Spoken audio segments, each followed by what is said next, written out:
Alright boys, welcome back. So yesterday we got the hands-on gameplay of Series Origins, about an hour's worth of footage, and the G-Star event is still currently going on right now, so there could still be a bunch of more footage and more stuff we haven't realized. However, I think most of it's been out by now, and today we're going to break down everything you missed from the gameplay reveal and about an hour's worth of footage.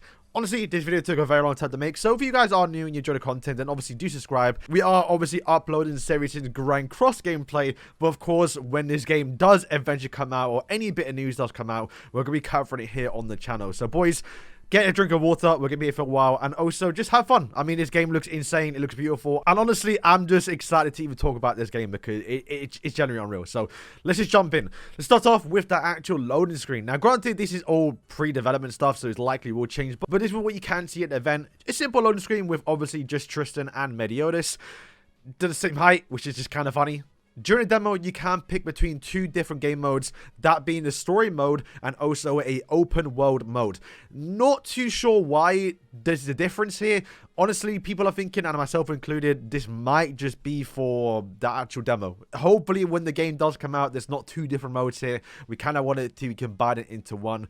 But we'll see right now, this is just for the demo. Jumping into the gameplay, a lot to break down here because the UI has actually changed. The gameplay from the last breakdown I've done is still relatively similar, but to quickly break it down, if you didn't watch that video, you have 4 characters you can pick one, and obviously each of them are going to come with their own abilities. You can see as you switch through the characters, they're going to have either 3 or 2 abilities. The big one in the middle being obviously the ultimate move, which has an actual ultimate move gauge, which you can see what it's going to cost to actually use this. While the actual ultimate does have a cooldown, you can see right at the bottom as well, this is your full team ultimate move gauge. So if you don't have the orbs for the actual ultimate move, then you actually cannot use it. Depending on what ultimate you do pick, because they do change depending on the weapon, then it will require more ultimate move gauge. The skill on the right is the ability that everyone has. However, it will change depending on weapon you do have, but these can vary from either healing your team, whether it be a support character, or also just dealing damage. The skill on the left is going to be an ability that is unique to some characters. Tioreh, for example, has the ability where she can grapple into the sky to get a bit of height to make traveling even easier. I believe Gilthunder is the only other character that we saw throughout the demo that actually has another ability where you can zoom in with his actual lightning bolt and start throwing them. Also, notice on the left you have your HP bar, and the HP is shared across the 4 characters. So once one character dies or you die, the game's over. This is not really like Genshin, where if one character dies, you can revive them. It is 1 HP shared across everyone, and this is done to make the co-op experience even better. We'll break it down later on, but there actually is a 4 multiplayer co-op mode where this makes a bit more sense. Also below it, there's a blue bar, which is what you have for your stamina. Now, stamina isn't consumed by running. It's only consumed when, I believe, climbing and also dodging. Now, dodging is different for each character. As you can see throughout this video, everyone's got a short little dodge. However, you go towards Merlin. Merlin can dodge, go quite far, a lot faster, and also consumes less stamina. Honestly, I didn't see anyone go too crazy with it, but you can see people dashing across the map and only using like about 20% of the stamina bar. So this is by far going to make Merlin the best traveler in this game. However, each character can just actually call upon Hulk and just start riding him out. Also, very much similar towards Genshin Impact, every character does have an actual unique slam attack in the air. I've yet to speak about it, but if you actually don't know, Tioreh, the character on screen, the fairy, actually is one of 7 children of the Yanin King. This is kind of one of the bigger reveals of Series' origins. However, this is only her fairy form and not the true form of the character, so we actually don't know what she looks like, at least in her actual normal form. Here are some of Tioreh's actual abilities. We didn't get to see too much of it in the demo, but we do know that she does possess the powers of the Sins. In one of the last trailers, we did get to see one of her ultimates to being a lion, which is obviously representing Escanor, doing the one attack, which looks very insane. Also, moving on, we get our first boss fight, which is going to be Marmus. And this is quite interesting because Marmus actually did die in the original Series storyline. And I went through and actually translated some of the dialogue they had, and they do actually mention that he got resurrected. If you don't know, the story is taking place after 70 Sins and before Full Night's Apocalypse. However, it's in between and also its own parallel universe, so don't worry about catching up with the story. It's kind of its own thing. And we do know that the big enemy of this story is going to be Chaos, whether that be some sort of Chaos attribute or some sort of Chaos being, or most likely Chaos Alpha. This is kind of what's going to push the story forward. And it does look like Marmus got brought back by Chaos, actually awakening, going into his actual UR form from Grand Cross. So you can probably expect this a lot from Series Origin, where a lot of characters are going to evolve. Cosmetics looks like a big part of the game and probably what what they're going to use to monetize the game in some way as well. However, you are going to get some for free and some probably by just playing through the game. However, do not mistake cosmetics for actual armor, because there actually is a gear system in the game. However, the gear system you apply towards the characters will not change how the character looks. But going on Grand Cross, since they are already using a lot of assets from the game, they have a ton of really cool outfits to pick from. So I can't wait to buy them for the second time. Here is some Merlin gameplay. She looks by far the most broken one out of all of them. Like, once again, the infinite dodges that she can do, it's going to be obviously insane to evade bosses. She just got pretty long range too. Also, one of her abilities actually creates a duplicate of herself, making a fire element of herself, actually exploding enemies if they get near to it, probably likely distracting them as well. Like, Merlin just looks like an all-around good character. Also, other ability that she does do by pressing E looked like to be a fire element that summons above the character, which will just do continuous damage, assuming you don't move. Probably really good against boss fights that don't really move too much, because I don't believe it tracks them, but if they're staying in place in one position, then it's going to be really good. Here's some Meliodas gameplay. We get a big slash from him, his ultimate, that leaves a massive hellblaze on the floor, dealing obviously AoE damage if they do stay into it. Also got a little slash attack. Very simple. If you play Ketchin from Genshin, very much similar towards that from the looks of it.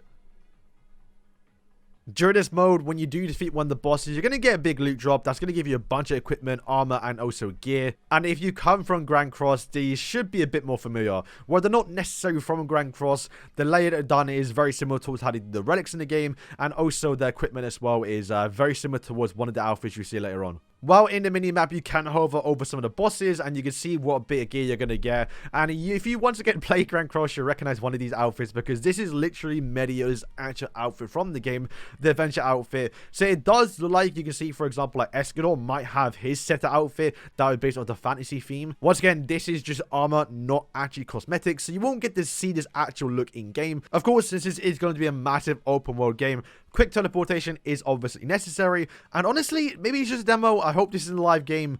The teleportation between the maps and waypoints is generally insanely fast. Like, it's not even a loading screen. It may just be for the demo, we're not too sure, but if it's this fast in the live game, maybe on PC, not too sure about Switch or PS4, but yeah, this will be actually insane. Here are some of King's animations. Despite him kind of being a bit of a ranged character, not got the longest range comparable to at least Merlin. However, he has got something a bit unique, and that is his little spinny spear he does with his Chasterfold, where it actually does suck people together a little bit. Kind of slow them down even if you're chasing deers.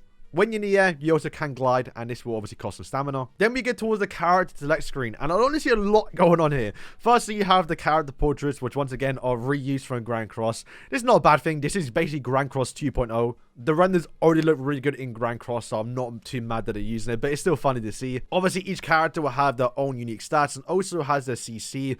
Does look like the max level is 10. This is probably only for demo. You will likely be able to awaken the characters, because if you do translate this actual screen, you can see there is two different options. You have Master, which more or less will probably likely upgrade abilities, and you also have Potential Power. I assume this will be the constellation or the dupe system in this game.